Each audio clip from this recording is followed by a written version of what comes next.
How's it going, everybody? Good morning. That sounds like a Joshua Johnson to me. That's right. How you doing, Cameron? Good. How you doing? Doing really well. Good. You guys staying busy? Oh yeah. It's drizzling this morning, so we're inside. But yeah, we've been rocking and rolling. Well, that's a good day. Good day then. It's been a little wet here too. All right. Tyler, how's it going up in Canada? Not too bad. It's finally warm today. I can wear shorts. Nice. You guys have a Memorial Day? Not really in this time of year, no. Just pretty much no. No. Mother's Day and Father's Day are the two big. Gotcha. And are they the same Mother's Day and Father's Day as we have, or do you have different days? What was that? Is Mother's Day and Father's Day in Canada the same days as they are in America, or do you have different days? I've never compared, but I always thought they were the same. It's like the first Sunday in May or something, first Sunday in June, something like that. I don't know. I don't even know. But I usually scramble last minute to find my Mother's Day gift. there you go. All right, well, welcome everybody. We are going to get started today. I had a few emails this week on questions on how to do certain things. So I was going to get to those. But before we get to those, does anybody have any questions from this group that I need to cover first?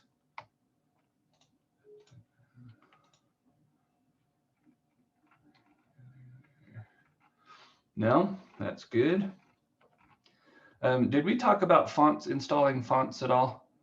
And I think I wanted to cover it last time, but I don't know that we did. Did we do that? I remember you talking about putting them in folders and kind of linking that way. Okay. But not so much about installing right into the Windows folder or anything like that. Okay. Yeah, I think I'll cover that a little bit more in depth today as well, because we had some questions on installing fonts too. So even if we've covered it before, I guess we can recover it again. So that'll be all right. Okay. All right, so I'm going to pull up a design that a customer had duplicated, and see if I can share my screen here.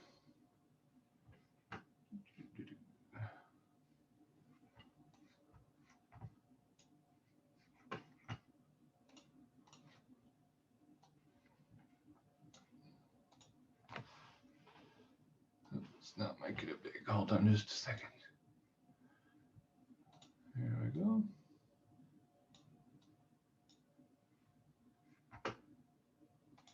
Screen display going. All right.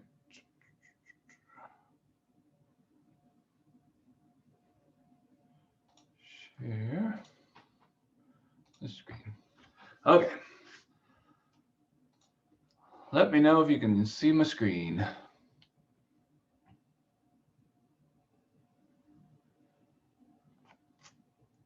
Amanda, it's good to have you. If you have a microphone, you can certainly talk to us. If you have I'm in by phone call. phone call is good too, but it's hard to see a screen that way. So I'm watching the video, but I don't have video or audio on my computer. I guess I'm in the Stone Age. that works perfectly great. That's awesome. It's pretty cool that we can actually do that, I think. So that works well for us. Okay, so I'm going to open up this design and we're going to talk a little bit about on their end why this didn't work. Okay, so first thing is I'll just go to wireframe. I'm going to hit V to go to wireframe. And so you can see that there's an existing design there, right? Does everybody see that? The deer and trees? I've got to make sure I've got my chat open too. Chat. Here we go. Okay, perfect. So they've got this portion over here on the left that they wanted to use as a frost line for the portion over here on the right, and it wasn't working out. So the question was, why isn't it working and how do we get it to work? So I wanted to cover a little bit, two different things. One, why theirs isn't working, and then another as to how I would do this a little bit differently than the way they've got it done. So first things first, the design over here on the right is all in pieces, which what I'm going to do is I'm going to take everything and combine it together. By combining it together, it's going to give us those the black hard lines that we need and make that design the way that we need it to look that way. And then their big question was, why does this line that we created here for the frost line not work? Okay. And what they did was they went in and used one of the drawing tools to draw this line in. You can see how they basically clicked from here to there, and then just kept clicking their way along until they got the frost line to where they want. The reason it's not working, if we try to fill this with 10% gray, or if we come over here and try to fill it with frost, it's not filling in, okay? And the reason that it's not filling in is because it is not a closed shape. In order for it to fill in, it has to be closed.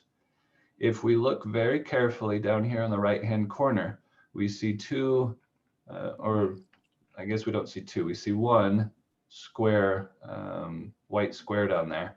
And if we zoom into that, we got to go pretty darn far. But if we zoom into that, we'll see that right here and right here are not touching. Even though they're really close, they're not touching, they're not connected. And so that's the whole reason that this design is not filling, is because those two nodes right there aren't connected. So we're going to talk about why that happens and how to fix it and kind of how to understand that that's the problem to begin with. So there are a couple of things that you can do first when you are drawing, and it depends on what drawing tool that you're using. My favorite is the Polyline normally when I'm doing this kind of stuff, because it will let you click for straight lines, but then it will also let you click and drag for curvy lines. So in these areas here where it's curving, I would just use a click and drag for that kind of stuff. So if we were to try to do this ourselves really quick, hi Analia, it's good to have you.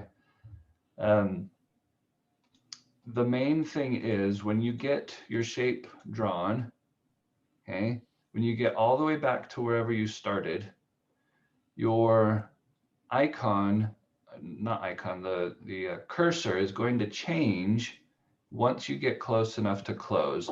So right now you can see the icon is kind of a V-looking icon, but when we get right here to this node, it changes to a join icon. And so if you don't look for that icon there and click so that it's going to be able to join, it's not going to close that design in. So if we went up here a little too far,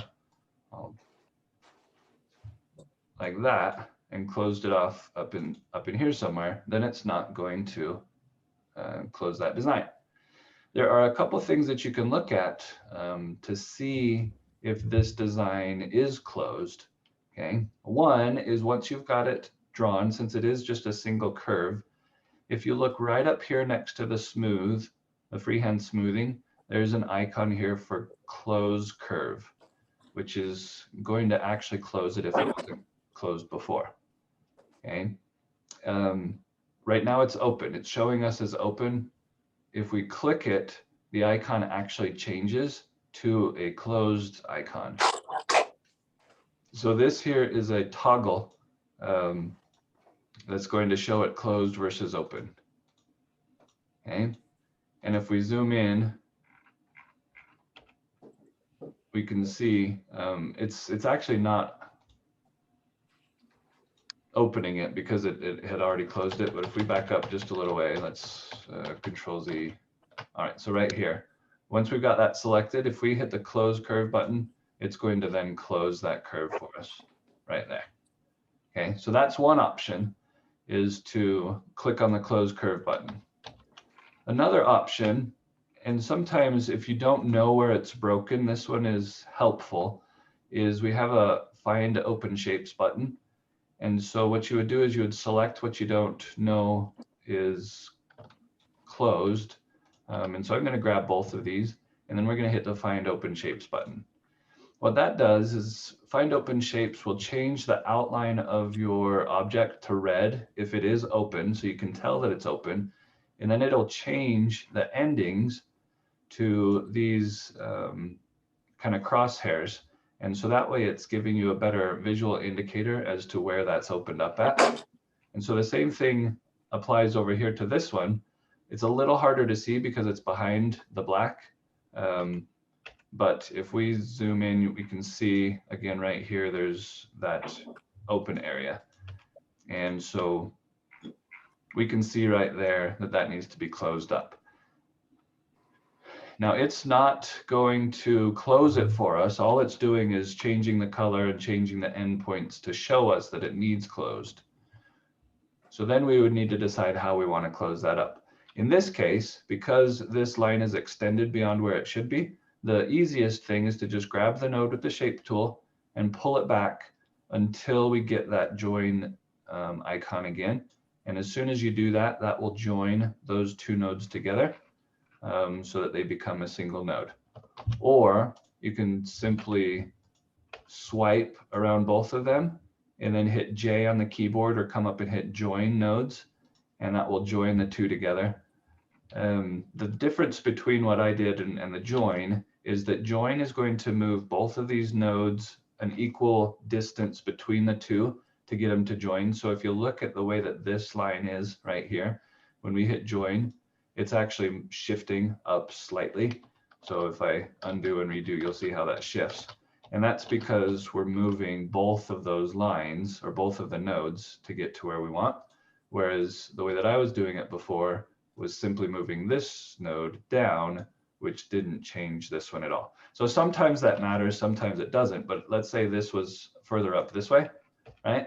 If we went to join nodes then this is going to end up showing where we don't want it to show. And so that's just something to pay attention to, is how the curve changes and whether or not it changes to get to where it needs to go.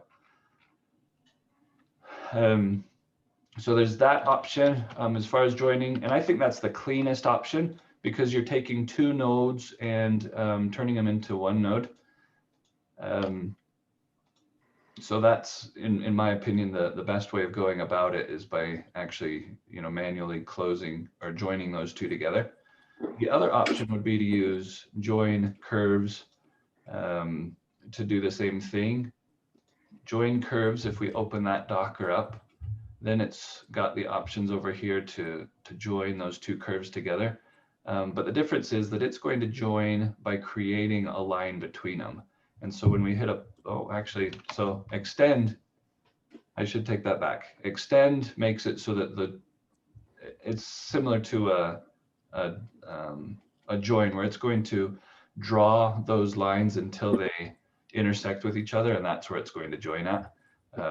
So that's nice that it would work right there where it's supposed to. If we change to like a Bezier curve, then it's going to draw a new line. And that's not really what I want, because if this was a cutter running along this path, it would come up this way, come over, and then cut right over where it had already cut. And you end up with the possibility of snags that way. So I would definitely not suggest doing a close like that. The extend would definitely be the best option this way. So you've got different ways of doing things, probably 1,000 different ways of doing things, but that's basically how I would fix this, the way that they've done this. And because it's red, I then need to get rid of that red. So I'll just come over to our top icon in the palette and right click on that, and that will get rid of the red. So I don't see the red anymore. So now that it's been filled in, it can be filled in with our granite colors. Okay, any questions on any of that? I know I kind of went through it quickly, but any questions on that portion? The other thing that I wanted to show is how I would fix this myself without redrawing the whole thing. So I'm going to make a copy. I'm just dragging it over and right clicking while I drag to make a copy. I'll go back to grayscale so that we can see it better here. So what I would normally do is I would actually draw the connecting line. So since there's this big open gap here, that's why these trees won't fill in, right, with frost. So I would start here and then I would draw whatever the connecting line needs to look like and then end it right there. And then Margaret? It just had like 10 to 2. We're just going to run over there and ask questions for a few minutes. Who? I'm so just then I going to would come back over to this side and I would do the same thing over here. I'm just going to grab it this anywhere. I'd normally start up here at this top node just so that it's a clean line. So if I start at that node and then come down this way and whatever I want that line to look like, and then I'm going to end down here. Okay, so now I've got these 2 lines that I've created.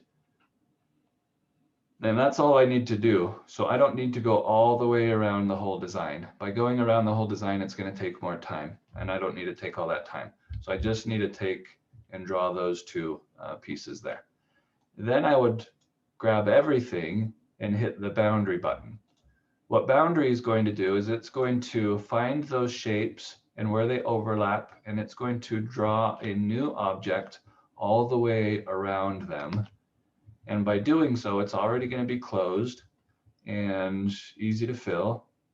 All it's the only thing is that it's in front of everything else, so I need to move it to the back. I use the shift page down to do that. And then I'd grab the stone shape and hit shift page down to send it to the back again. That way I've got them ordered the way that I need them to be. But we've still got these original lines there and this line here. The reason that I like to have those is because once it gets time to send this to the cutter, I'm going to delete the frost line portion of it that we're simply using for filling. I'm going to delete that so that we don't get double cuts. And that leaves us with the lines that do need cut, and the cutter will cut those out so that we can pull that stencil correctly. So that's kind of the difference between the one on the left and the one on the right is, that we're actually using multiple shapes to accomplish the same thing. Not only that, but theirs actually is obviously drawn different. So I should have paid more attention to how theirs was drawn. But anyway, that's how I would do it so that I've got those lines for the cutter to cut later on. But I've still got a shape that will let me do the fill there. And I normally, because I'm going to delete this, I'm going to remind myself that I need to delete that and rename the shape and call it something like delete me or delete before cutting or something, just to remind me that I need to get rid of that shape when I do my plot page. So any questions on that, how that works? Boundary tool, joining nodes, drawing, frost line kind of stuff, all of that all at once. I think it's pretty straightforward, but that's why they ran into the trouble that they did. Was one, it wasn't a closed design, and not that the way that they did it is troublesome, but I would prefer to draw it with these separate pieces. So there we've got that one. Okay, so now I'm going to move on to the next one.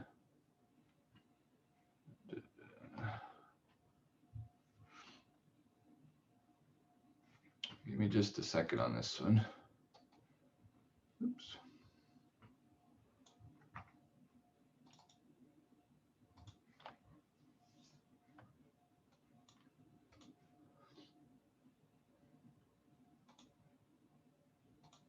Yeah, on this one, I'm just taking the name off of it because it is a real stone. So I don't want it to be.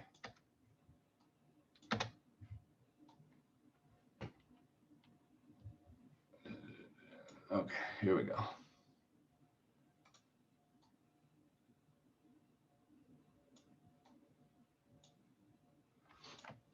Okay, so they've got this stone.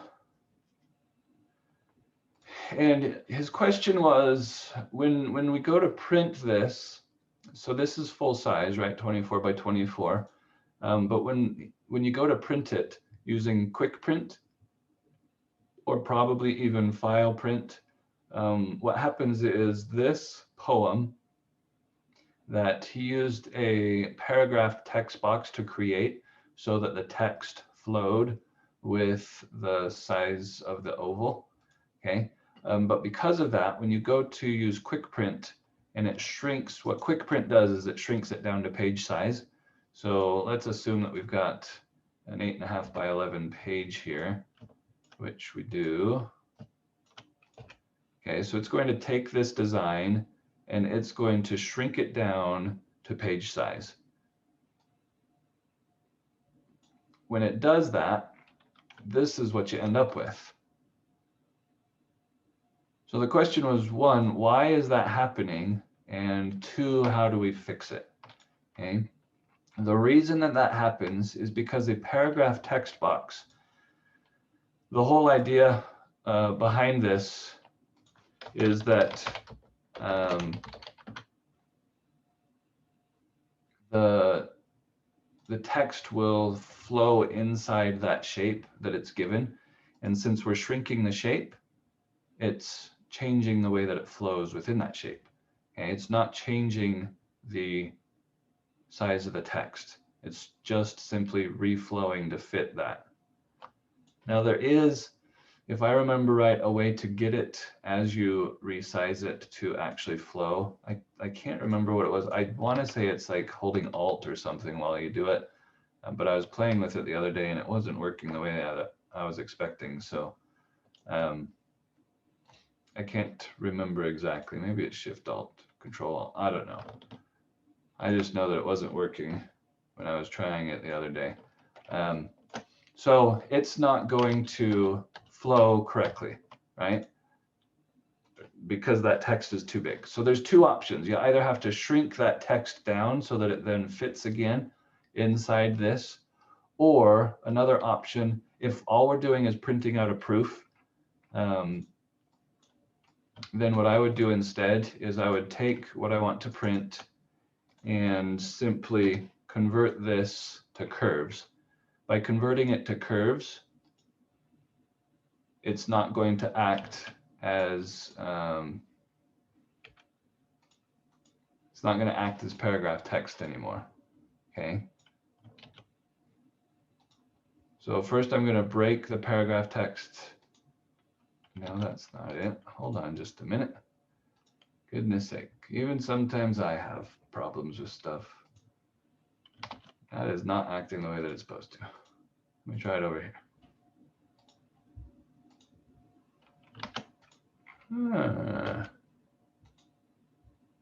Something funky.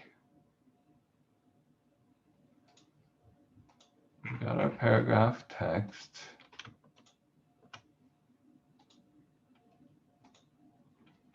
What in the world? All right, so now I'm gonna, and it's okay if I look like a fool on YouTube, it's fine, it happens all the time.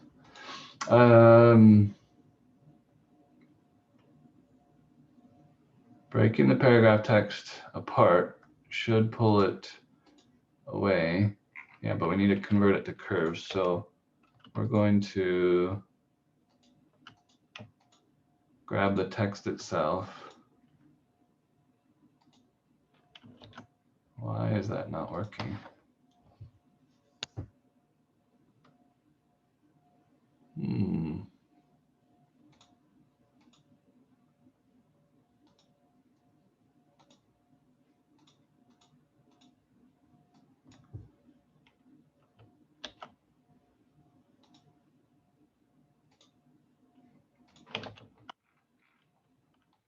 guess I need to grab the path that it was attached to first, and not. Let's see how it's grabbing over here. So you can see over here in the objects Docker what it's grabbing, right? This is the text. This is the text fit to that curve. So if we grab, what I was trying before was to grab just the text portion of it. So just this, but it wasn't letting me do that. So I'm going to grab the curve.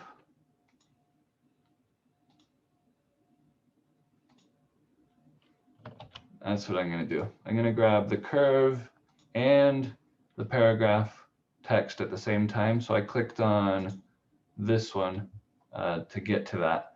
And then I'm going to convert that to curves. And that way it's going to convert it to curves, but maintain that same shape that we had before. And so, I mean, you can tell if we did it differently, then you're going to get a different look, right? Come up and convert it to, that one's already curved, so you can't really convert that to curves. But what I was trying to do before was just dig in and only grab the text.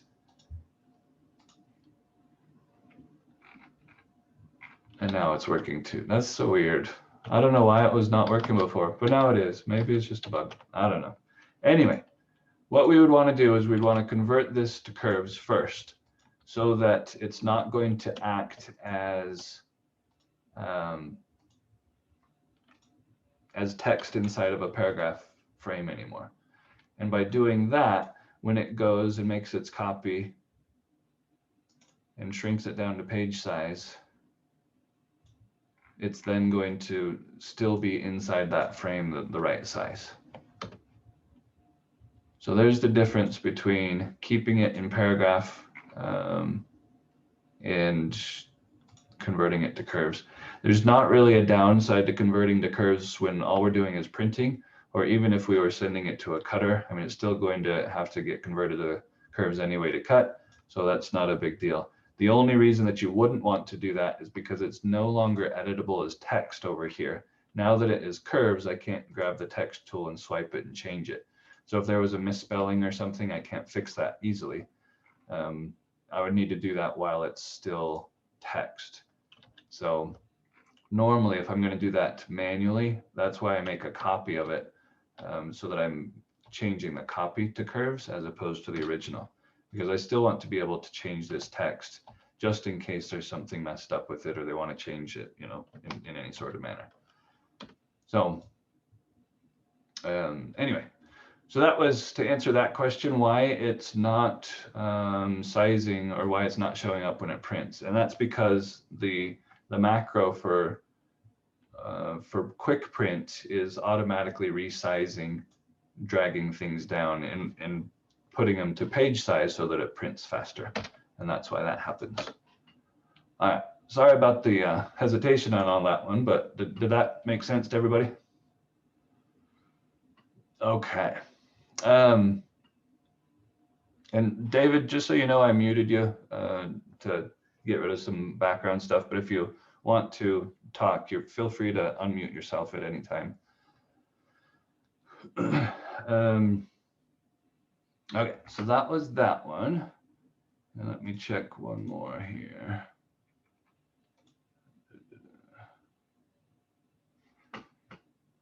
Okay, gonna take a look at this last one here. Make sure there's nothing on it that I shouldn't show.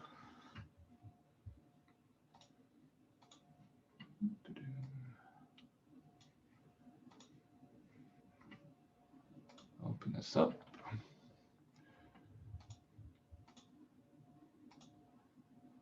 All right. I'm just going to take the names off of this one so that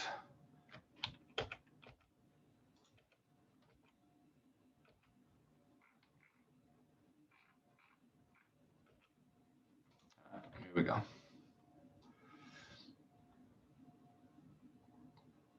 Okay, so for this next one, what they've got is they've got a 42-inch wide stone with flowers and a banner between them, but they sold a 36-inch wide And so the question is, how do you get this design to fit a 36 instead of a 42 and still get it to work?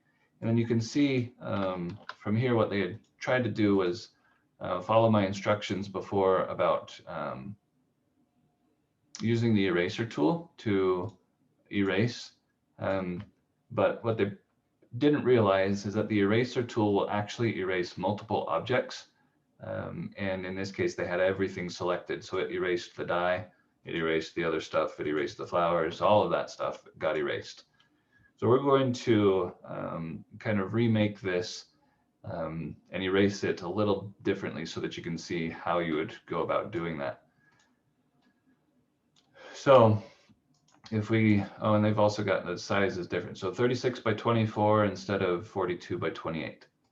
Now there's a couple different things that you can do as far as resizing this, and let's do it two ways here.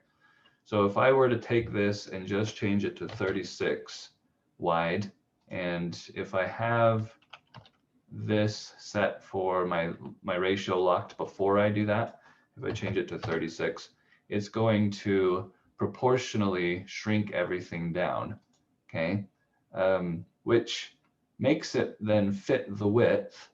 The height is still a little bit, actually no, the height's good. Going from 28 down to this, it's actually going to make it the right height. So proportionally, they're the same size. So that works out pretty well to do that. The downside is by shrinking it down that way, all of our blast lines, which if we look at the original, I'm going to delete theirs. Well, no, I'll just put it to the side. But if we look at the original here and measure the blast line thickness, I'm just going to use my freehand tool to measure from here to here. It's 0.08 inches. Okay. So if we go over to our resized, shrunk down version and measure the same spot from here to here, it's now 0.069 inches. So that's pushing it as far as sandblastability, right? And so we've got the option if we wanted to still do that. That's an option that we can use this design. But in order for us to use that design, what we would probably want to do is use Blastable on it. Now, Blastable is going to work if we combine everything together first, and then we come in and find when we're looking at a design, we're looking at anywhere in the design that has a thickness that's consistent with other parts of the design, and is the part that we want to resize to be 0.09 inches or whatever you want to resize it to be. And in this case, just looking at this, the flowers are actually thicker than the cross. If we were to measure this, I mean, just visually it looks that way to me, but if we were to double check that, the cross is 0.058. And when we had looked before, the lines for this was what, closer to 0.06 something, right? So we're thicker here than we are here. And if we want a minimum, if we want to keep at a minimum line thickness, we might want to start with where the cross is, because that way we can make sure that that cross is the right thickness. But if we don't care too much about the cross thickness, because it is just straight lines and it should blast fine anyway, or we can actually change that a little bit later to match the thickness, I would likely grab somewhere up in here as my reference point. So I'm going to create a reference line, and I'm just making it perpendicular so that it's going to give me the overall length of that area there. Even though it shows as 0.063, the reason it's showing as 0.063 is because it's showing the height of, if we were looking at this as a rectangle, it's just showing us that height there, not necessarily this one. So if we looked at the object properties, I know they're in here somewhere. not that you need to, but if we looked at the curve properties of this, then it's actually going to show us 0.06857. So that's really how thick that V line is 0.0687. So if we take this, shift select what we want to change, okay, and then hit blastable. I also want to make sure that blastable is set for what I want, which is 0.09 is what I normally want. But since he had 0.08 as his thickness before, we're going to change it to 0.08 and keep it that. So once we've got both of those selected, then we'll hit blastable. And what it should do is it should go through and change and fix areas of the design to make it thicker. Now, one thing that you should be able to notice right off the bat is that we've lost a portion of the flower there, lost a portion of the flower there, and lost a portion of this petal here, right? So if blastable does not work for some reason, if you're missing pieces, then what I would immediately do is undo and go in and see, well, why in the world did that mess up, right? And it's normally going to mess up because there's something in this that it doesn't like. So if we look at this one, for instance, we'll see that this design has this crazy thing going on like that. It's got another crazy piece to it that doesn't really belong. And so we're going to delete that. And we'll do the same thing on the other side, because my guess is that it's, same problem lies over here as well. So we're going to grab that and delete it. Then the other one was this inside portion. So why didn't it like that? Well, sometimes it just doesn't like the way that the curve is. So maybe it's this where it kind of curves up and then curves around, and that's not a very clean curve. So if we grab those nodes, we can delete them. Maybe it doesn't like this one, the way that it curves. So if we grab that node and delete it, I'm just simply cleaning up these nodes to make this curve a little bit smoother. And my guess is that once we do that, then it's going to work just fine. Again, there are different things that can go wrong, and I haven't really looked at this ahead of time to see what it is. So I'm just guessing that it's something along those lines. Okay, it could be something else, but I'm just guessing that that's what it is. So we're going to try this again. Now that we've cleaned that shape up, all we need to do is grab our reference line, shift select what we want to fix, and then run blastable again.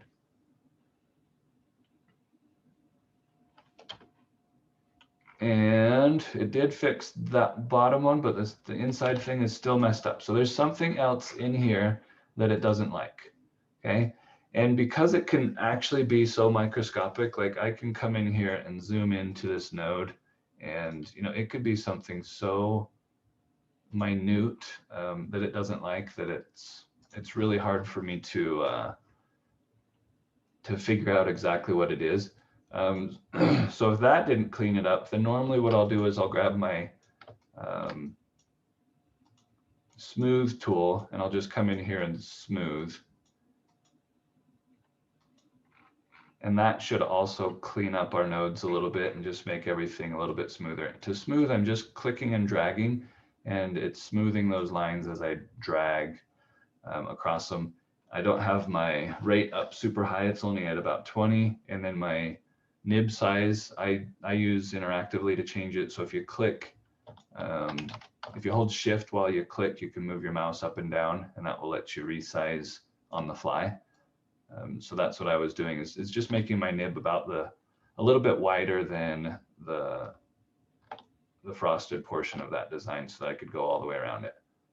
So we're going to try this again. We're going to grab our reference line, shift select the piece, and run blastable again, and hopefully it's going to fix it that time. Still nothing. Goodness sake. I don't know. I don't know what's going on. So it could be somewhere else.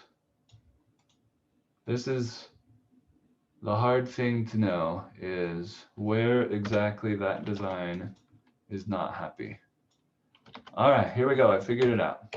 What I should have done is I should have taken this and hit find open shapes, because if we do that, then we're going to see that there is actually an open shape right here. Contouring an open shape doesn't work very well. especially when it's combined with other shapes. And so that's why it messed up. So right here, we've got an open shape. I'm going to close that or join it to get that one to work. There's also something in here. And if we look over here on this side, there's even some other things over here. So this is probably something I should have thought of before, was to make sure that there weren't any crazy open areas. We're going to just join those ones and get rid of that one. Okay. Now, if we run find open shapes on this again, it's not changing anything to red, which means that it's all closed. So that's good. That's better. So we're going to re-grab our piece, shift select this one and run blastable. And now let's see what happens. Hey, look at that. So it actually worked the right way. And all that did was it changed our line thickness from the 0.0689 or whatever it was to the 0.08 that we wanted it to become. So now it's 0.08. So that's one thing that you can do, is just shrink your design. As long as it works proportionally, you can shrink your design and then change your V-lines to work again. And if we had these panels already existing, okay, the panels themselves, so this is just a double line panel. If we grab that and come over to panels and spacing and change our hard line to 0.08 and hit apply, it's going to rebuild that panel for us, and it will make sure that the lines are the right thickness. I can do the same thing for these, though they're going to be single line. I'm not sure if it does the heart or not. Let's go ahead and grab everything just to see what happens. I don't know that it's going to do the heart correctly, but let's try. Yeah, that didn't do the heart the right way. Where's that heart done? Oh, that's also a group, so maybe that's why. Let's try it without it as a group and see what happens.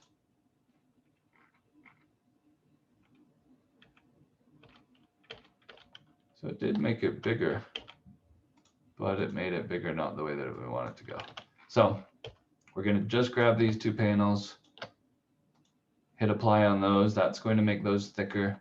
And then this one, I'm just going to delete the original, grab this, and my frosted outline button, if I had that set for 0.08 as well, I could just run frosted outline on it, and that's going to give me a quick panel for that one as well.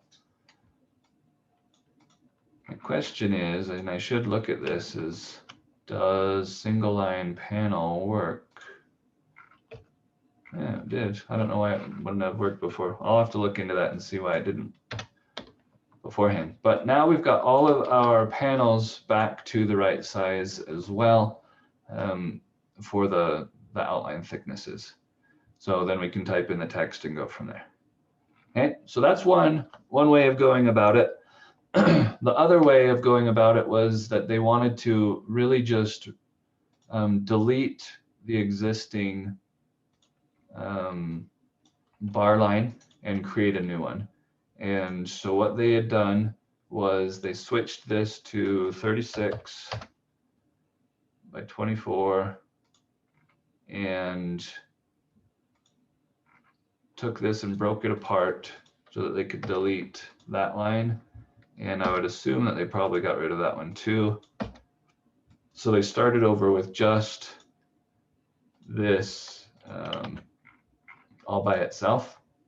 And all of this is going, all of these pieces here are going to get redone when we contour it. So we don't have to worry about that one. We would still need to fix this to make sure that it worked correctly. And remember, right, there was, so you can see right here that little piece that was missing there. I'm just going to grab this and rerun find open shapes to see if there's anything else that we missed, but it looks like we got everything. So that's good. Okay, so we will recombine this to a single object, and then we'll just mirror it over to the other side. So we'll just hit M on the keyboard to mirror it. And then we've got this where we want to create the bar line between those two. So to create the bar line, if we grab the shape of the stone, and with the new panels code, if we take and do an offset, so let's say -1.5 inches, and do a double line, something like that. But we're going to make our double line, we're going to make our bar line thicker. So we're going to make our bar line like 1 inch maybe. There we go. So what we did was we created a panel that went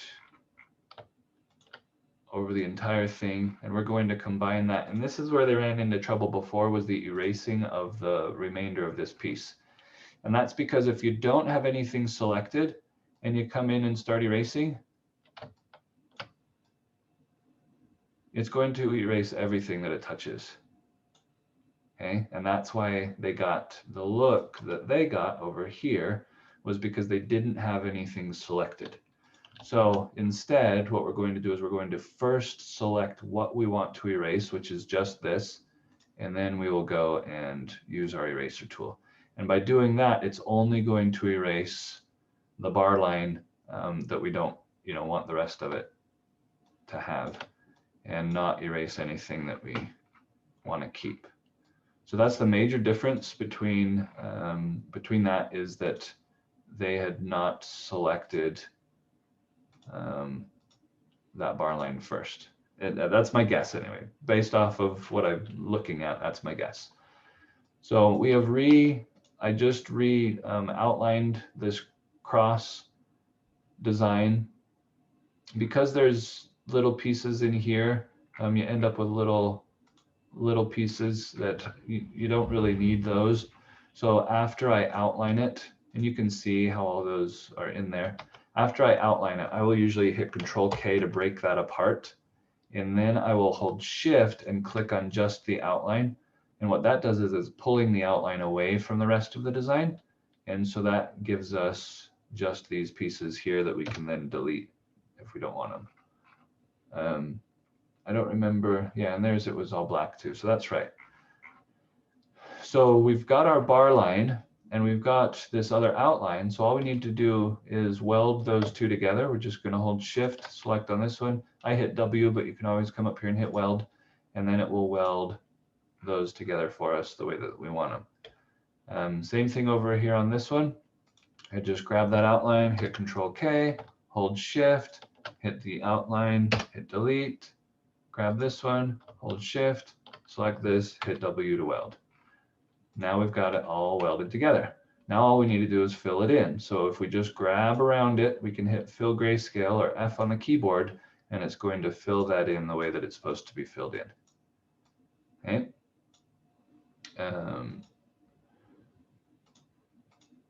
And then we've got this in God's loving care. What I did, it was already curved, and so it was curved to fit the old curve.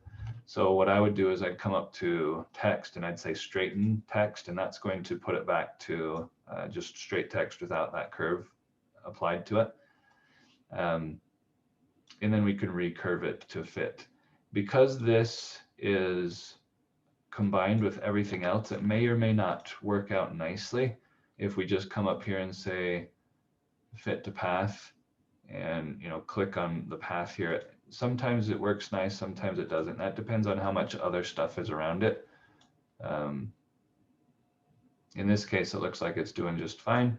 So we will leave it fit to this path. Oh, it is going pretty slow, and I think that's probably because I'm doing the meeting at the same time, but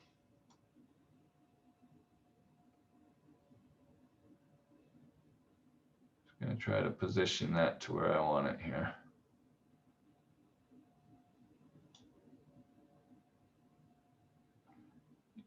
If it's ever upside down or backward, you can always flip those, mirror them that way. You can also change your height and stuff using these arrows, or that number there, which that went all wonky. So That's not what I want to do. I think what I'll do, to make it easier, I'm going to not have it fit to that, because you can see how it's trying to fit to the rest of that design. That's, I think, where it's having its trouble. So I'm not going to fit to this path. I think because it's too complicated, I won't fit to that path. Well, what I'll do instead is I'll just grab this bottom node here, way in the corner, and this bottom node here. I'm going to hold Shift while I do that, and that will then select all the nodes between, and I'll hit Control C to copy and Control V to paste, and that way I get a new line here that I can fit to instead, and that's not attached to anything else. So I find that it's easier to fit to,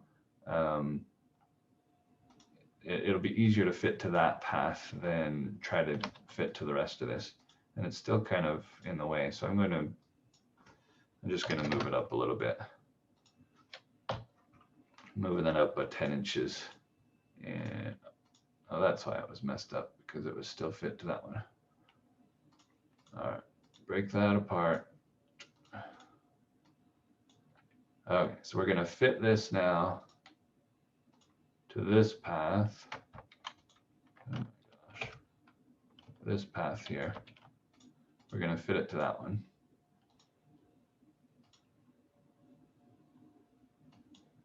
And as you drag sideways, left and right, it gives you a red indication of center.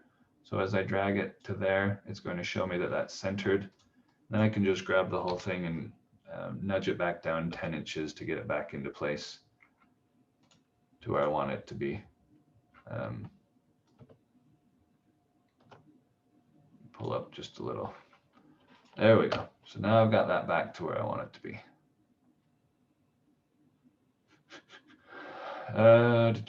So the difference between this design here that we created and the one that we did before is that we have not resized the flowers.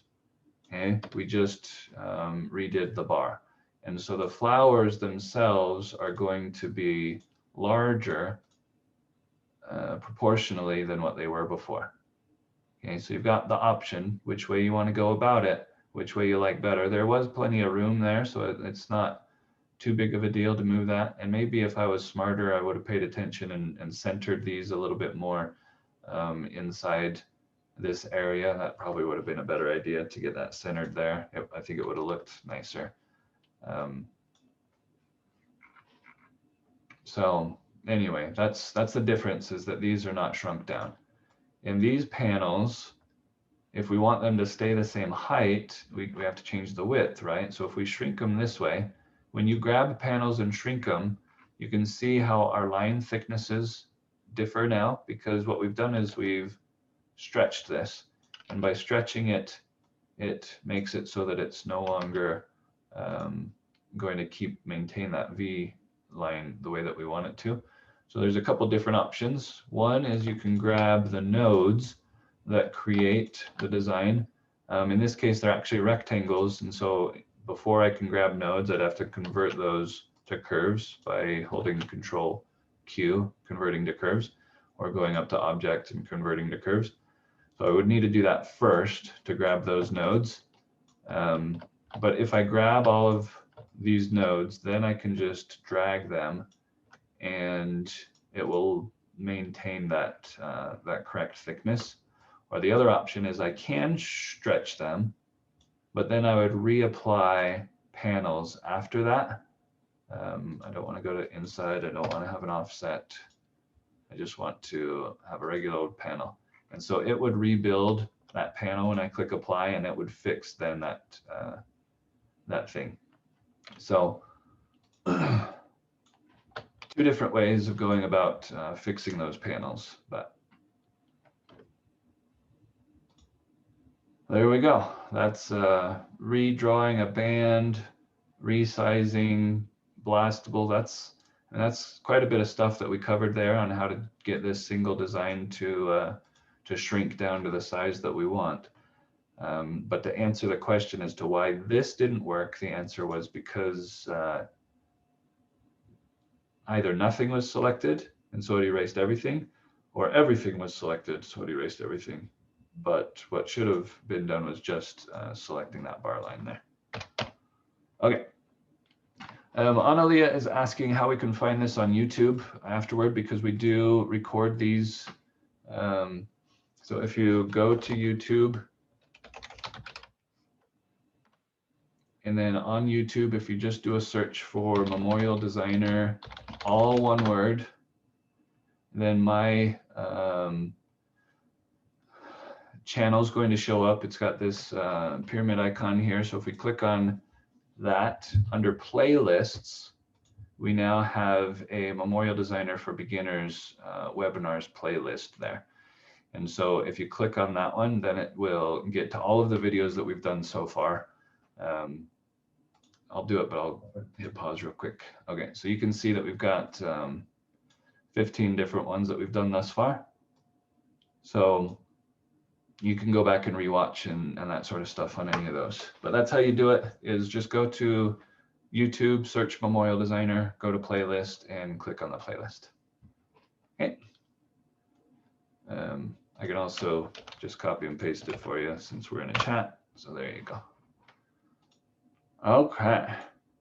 That's pretty much taken up our hour. I hope that's been educational for everybody on how to do those certain tasks. If there is any questions that you have though on any of that, please let me know so that we can answer those before we hang up for the day. Or if there's anything else that's popped up, let me know. Does anybody have any questions on any of that we covered today? And feel free to unmute yourself too if you need to. All right, I'm going to stop sharing then. Thanks for being here and joining us. It's good to see some new people as well. So we will talk to you guys next Tuesday. And if you do have any questions between now and then, just email me and we will we'll cover those subjects. But thanks for being here, and we'll talk to you next week.